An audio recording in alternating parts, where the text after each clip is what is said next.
Hi, my name is Colleen Marks and I'm a family nurse practitioner with Holy Family Memorial's primary care department, and I work at our Lakefront campus. I'm here today to talk to you about whooping cough, or pertussis as it's known. Whooping cough is a bacterial respiratory infection that can get very serious. It can cause a severe cough and a lot of issues in your respiratory tract. So what we're most concerned about is preventing infants from getting it, because they can become very seriously ill if they do get whooping cough.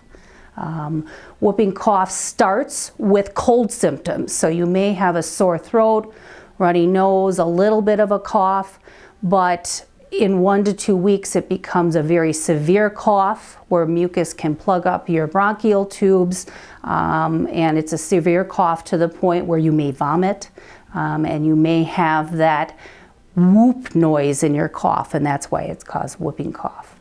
The way to prevent whooping cough from spreading or getting whooping cough is to be vaccinated.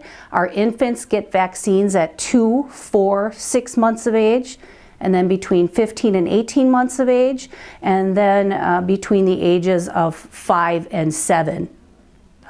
Also, we recommend that adolescents get a booster shot. So they should get a booster shot of the pertussis vaccine at age 11. And then we also recommend our adults have a pertussis booster so we can prevent them from spreading whooping cough to our younger population. You can receive the whooping cough vaccination at any of our Holy Family primary care sites, as well as Holy Family Pediatrics, and you can call 320-2436 to set up an appointment.